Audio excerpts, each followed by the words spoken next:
together, see we do it right together. Can we do it?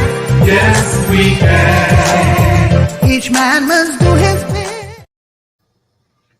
Welcome to another edition of The Public Interest.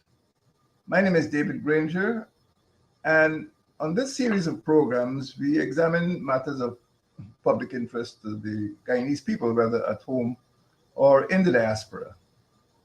As we approach local government elections, it is fitting that we should look at the role of parties, and in particular, small parties in our country, because they have a role to play, a big role to play in our elections.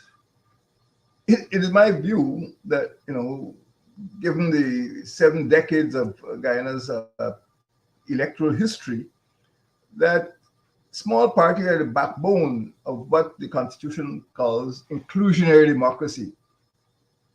Small parties have the ability to force the big parties to adopt policies which favor their different constituencies all over the country. Alternatives to the 2 large parties, have been a permanent feature of Guyanese politics. From the time we started popular elections in 1953. And by forming partnerships, these small parties could help to solve this concept, which I think is sick, winner-takes-all political system. It's more than a concept. People do practice winner-takes-all, and it's time we got over that and started to practice some form of shared governance.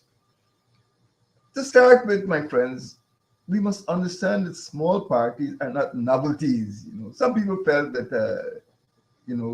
parties sprung up for the 2020 elections 3 years ago, but this is not true. Dozens of parties emerged, and unfortunately some were submerged since universal adult suffrage was introduced. In fact, the 27th of April 2023 will mark the 70th anniversary of the first elections in Guyana in which there was a universal adult suffrage. And I don't know if people are going to commemorate it, but remember the date, mark the date, 27th of April, 2023, 70 years since our first general elections. Since that time, our political landscape has been littered with small parties and also independents. But some of the names, particularly the people who are, who were born only, 30 or 40 years ago, some of the names might be unfamiliar to you. We had parties like the Democratic Labour Movement, the Guyana Independence Party, Guyana National Party, Guyana United Muslim Party. Yes, we had a Muslim party, the Justice Party. Well, the United Muslim Party was for Muslims mainly, and the Justice Party was largely for Indians. The Liberator Party, National Democratic Party, Peace, Equality and Prosperity Party, People's Democratic Movement, National Democratic Front, National Labour Front, United Democratic Party. They can go on, United Force, United Guyanese Party, Working People's Alliance. We mustn't forget Working People's Alliance. In all of these, note the word Guyana. They all claim to be national. They were national movements, they were Guyana movements, they were united. The 2 big parties, the People's Progressive Party and the People's National Congress, have been there, of course, and they've endured. But many of the small parties have disappeared. People hardly know about the Guyana United Muslim Party, GUMP, or the DLM. These small parties, all contested elections. They were real political parties. And at one stage, 5 of them, the Democratic Labour Movement, the National Democratic Front, the People's Democratic Movement, the PPP, People's Progressive Party, and the WPA, they came together in the wake of the elections in 1985 and established something called a PCD, the Patriotic Coalition for Democracy. And the purpose was to demand electoral reform. The coalition didn't last, of course, after 1992. Once it had served its purpose, the PPP reverted to winner takes all. And I think the persons who were involved in the so-called PCD could tell you the story. Um, and of course, the success story was that in 2011, July 2011, five parties, Guyana Action Party, Justice for All Party, National Front Alliance, People's National Congress, and WPA came together and established APNU. And that is the first time that, since the collapse of the uh, PNC-UF coalition, that we have had a coalition in government. And that APNU was able to win 41% of the votes in 2011. And of course, as you know, when it went into parliament, along with the AFC, the PPP was in a minority. And that's political history. In 2020, just before 2020 elections, and there was a great deal of interest in political change, and several small parties emerged. And you, again, look for the words united and Guyana, right? Because these are powerful words on the political stage. A new and united Guyana called ANOG, Change Guyana, Federal United Party, Fed Up, Liberty and Justice Party, LJP, the New Movement, TNM, the Citizens Initiative, TCI, the Organization for the Victory of the People, the People's Republic Party, PRP, the United Republic Party, URP. These seven parties amassed, about 8,017 votes in the elections of March 2020. Five of them had the foresight or the prudence, whichever you call it, to form something called a joinder. They entered into a joinder agreement. ANOG, LJP, TNM, and together they both were able to win them a seat in the National Assembly. Sadly, three of the small parties just dissolved, formally dissolved. I don't want to use the word like abandoned, but the people who voted for them must have agreed to the dissolution of those parties. What we have now is that the remnants of that joined the party still hold a seat in the parliament. And you have to pay attention to these small parties because the leader of the LJP is now the deputy speaker of the National Assembly. And the leader of what used to be United Force is now the speaker of the National Assembly. So small parties have their uses. We have two small parties, United Force and LJP, and their leaders, past and present, are actually or have actually been elected to positions with PPP support, of course, in the National Assembly. Very, very significant. Small parties are not utensils, but they certainly have a role to play. Why do small parties rise and why do they fall? We know what the Constitution says. Every person in Guyana is entitled to freedom of conscience, freedom of expression, and freedom of assembly and association. It means that people have a right to form parties. So there's no limit, there's no restriction. People can come together and form parties. And citizens do form parties if they believe, well, for any reason, but if they believe that the big parties do not represent their core interests, they're free to form parties. And it is something that should be encouraged and not discouraged or prevented. Small parties have lofty aims. And it is for the citizens, the electorate, to judge whether those aims are being fulfilled. ANOG, for example, calls for shared governance, among other things. They want to hold a balance of power. Fed Up calls for electoral reform. They want to see a federal system of government. LJP wants, again, balance of power. OVP wants to transform the whole society radically. PRP wants to end homosexuality. But you know who's not going to vote for them? TCI, Citizens Initiative, they want greater citizen and youth involvement. And the TNM wants to transform the country, and URP, wants shared governance. So they know what they're about. They're making demands. And it's for the public, the electorate, to decide if they're going to give these people support.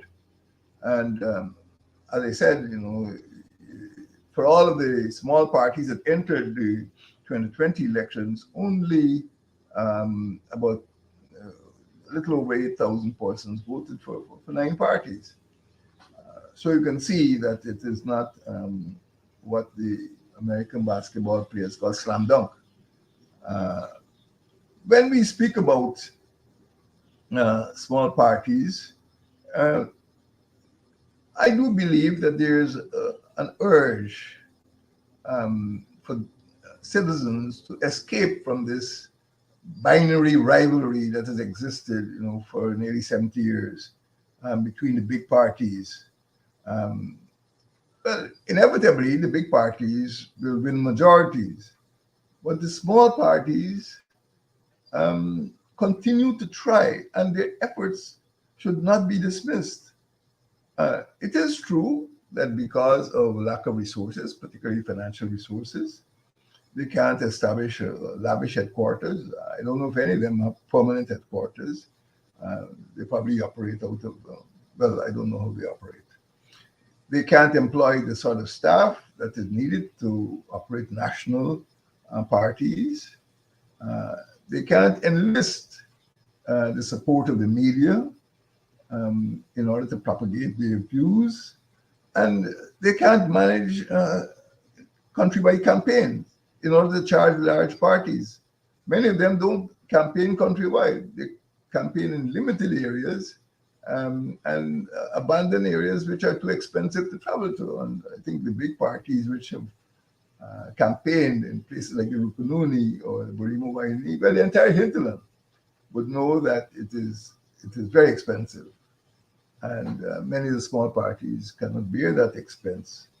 And as a result of that, they tend to go to very small or limited constituencies. And some of them just don't have the organizational base in order to reach out to all of these areas. Ghana is a big country when you consider it's bigger than England and Scotland combined. You could imagine when a party calls itself National or Guyana, it is difficult to cover all corners of the country. And they must be able to mobilize members of the electorate to support their campaigns, to support their programs, support their manifesto. Not going out there and just making a declaration, say we are against homosexuality or we are calling for balance of power. That's not enough. People have to be convinced. Elections are not only conducted at the treetop level, they must be conducted at the grassroots level because every Guyanese adult can vote. And it means that, in a way, the parties have to convince and consult and win over people at an individual level, at the community level, at the neighborhood level. They have to have the operational capability to go into the countryside, vehicles, maybe hire planes, and what people call foot soldiers, although there's no soldiering to be done in politics. But people have to have the reach. And they must be able to develop programs which represent the real interests of the people. Sometimes when you speak to people on the ground, they're not calling for balance of power. They're not calling for oil and gas. They're calling for cheap food.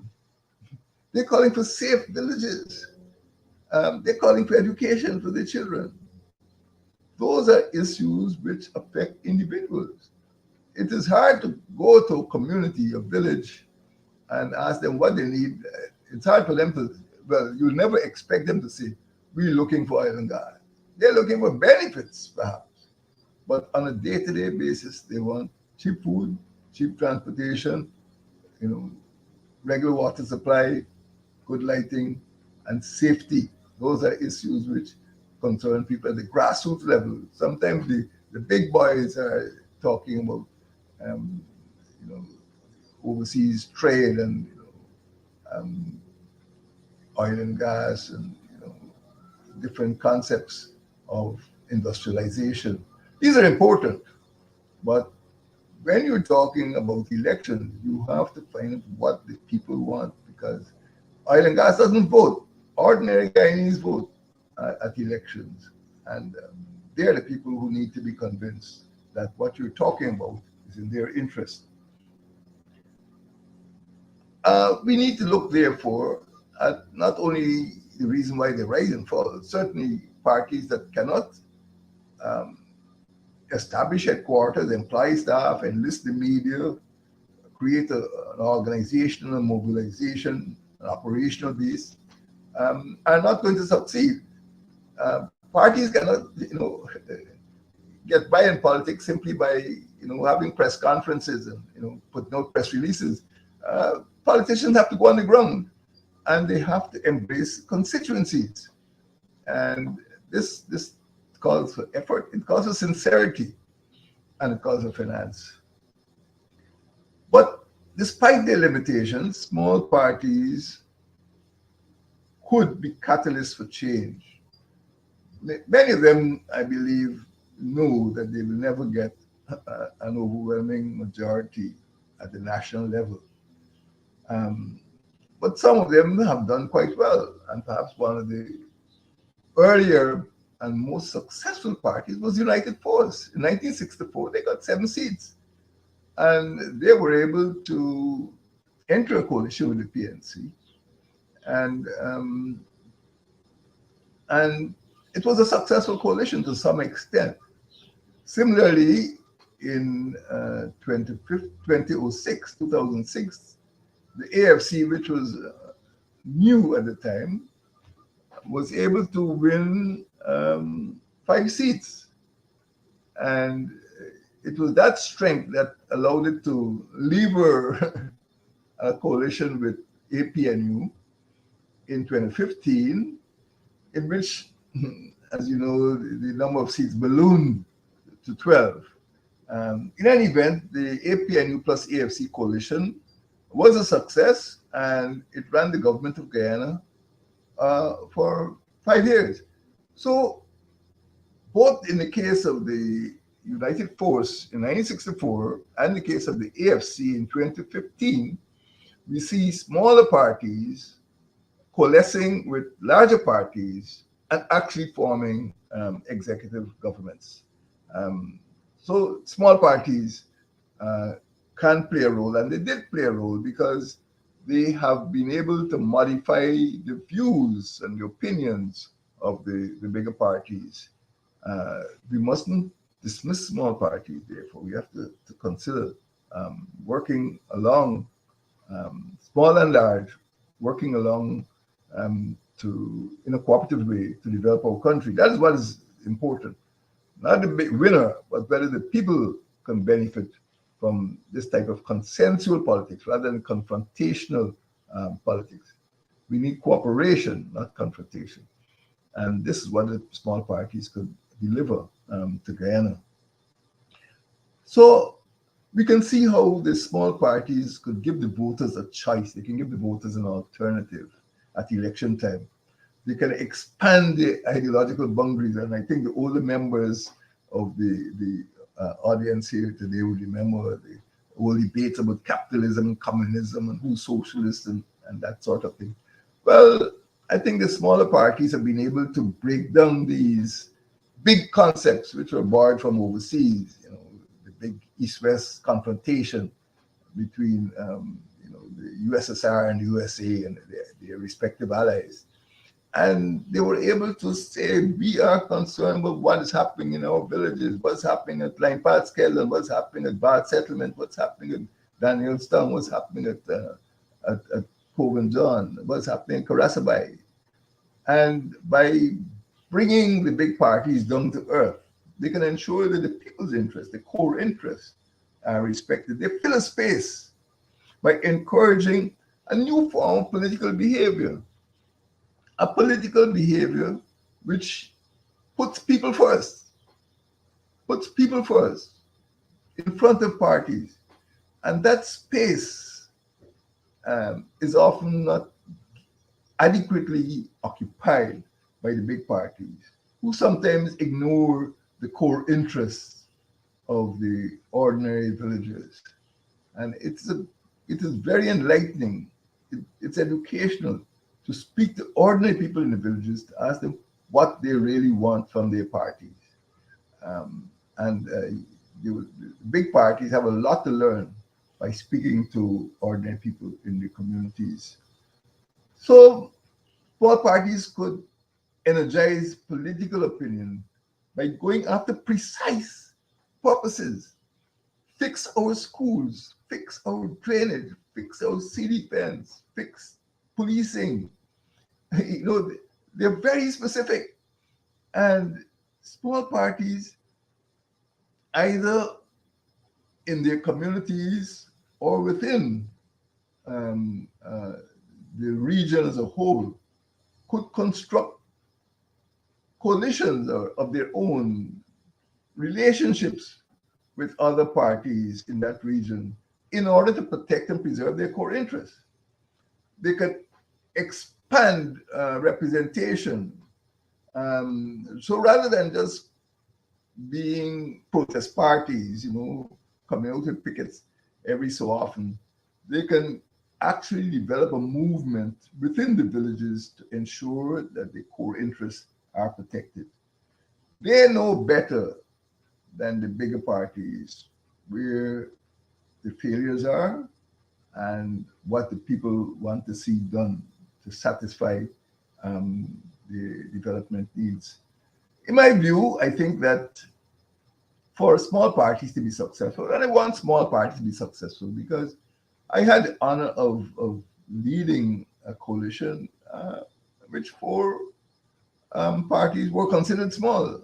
And when two of those parties decided to leave the coalition, you know, two other parties, you know, the Equal Rights and Justice Party were formed, one by Jack Paul Sharma, and the Guyana Nation Builders Party was formed by Mr. Peter Sarabo.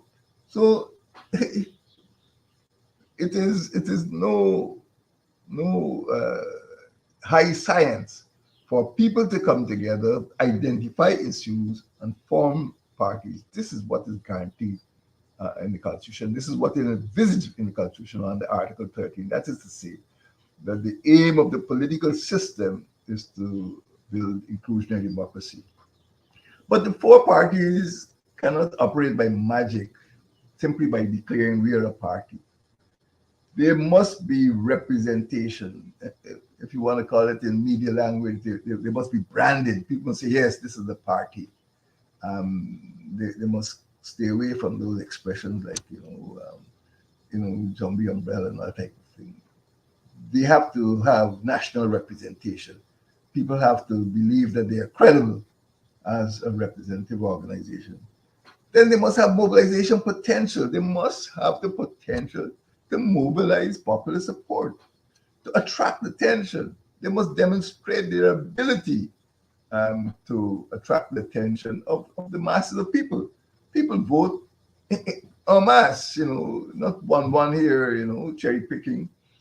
You need to get a massive support, even if it's localized. In a village or region, there needs to be a demonstration of mobilization potential.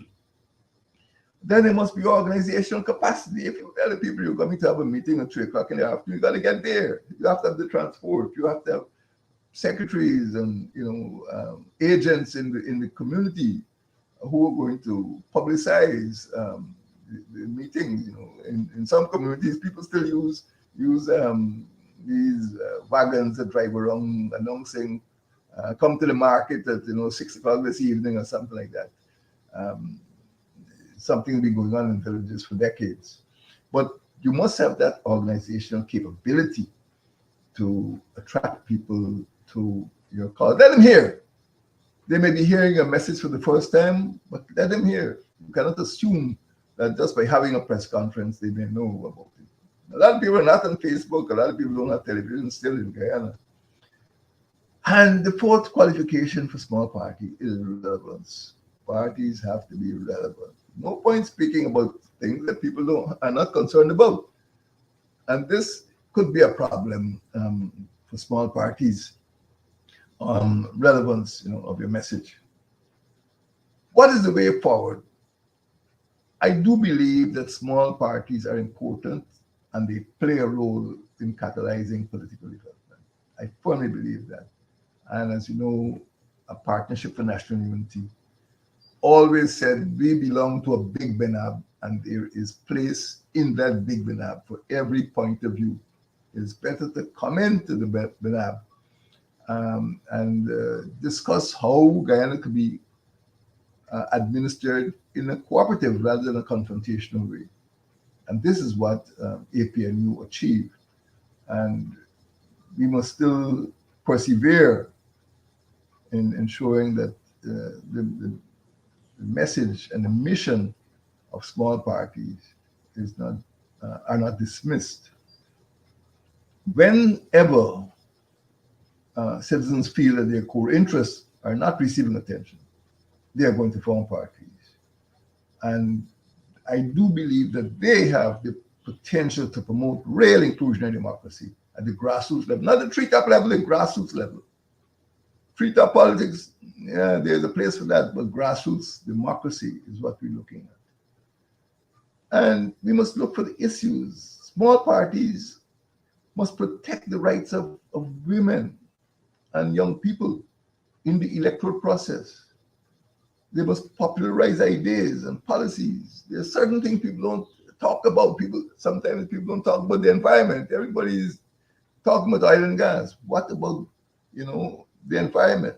The threat of disease, chikungunya, and coronavirus, and dengue, leptospirosis. These are things that affect people in the villages.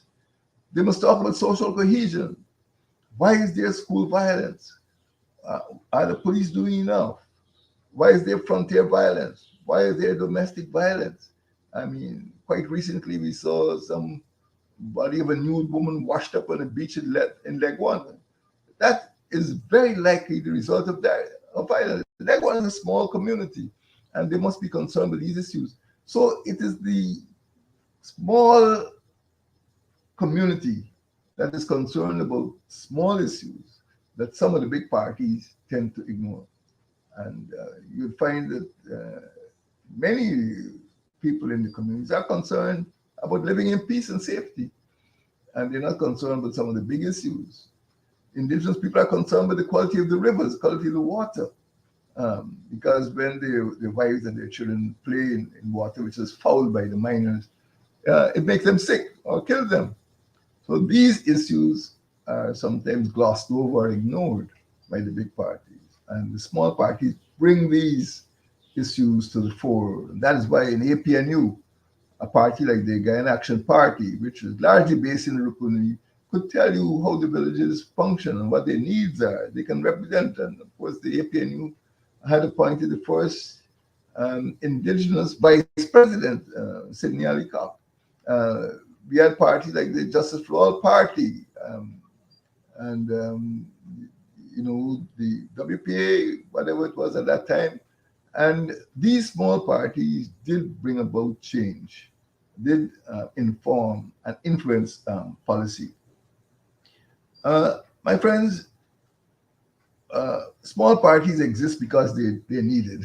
If there was no need for them, they wouldn't exist. They have persevered for 70 years. They are a permanent feature of Guyanese politics. They're not going to go away. They're not a flash in the pan. They're not jumpy umbrellas. There will always be small parties because people will always be different. People will always have different views about, how the countries or the communities should be administered. And people will always look for alternatives. And I insist that we pay greater respect to the small parties because they've been about, although they've been transformed, and some of them have been co-opted um, by the bigger parties. They have been able to make a contribution for 70 years. They are an important political phenomenon in Guyana. And it is my view that small parties should be encouraged because they can contribute to fulfilling that constitutional objective of inclusionary democracy. There can be no inclusionary democracy if we exclude the small parties who represent grassroots organizations and communities. Let us go forward to local government elections, but let us ensure that small parties have a voice and their voices are not smothered by the actions of bigger parties. We need to hear what the ordinary people say. We need to hear what the small people say. Thank you very much, and may God bless you all.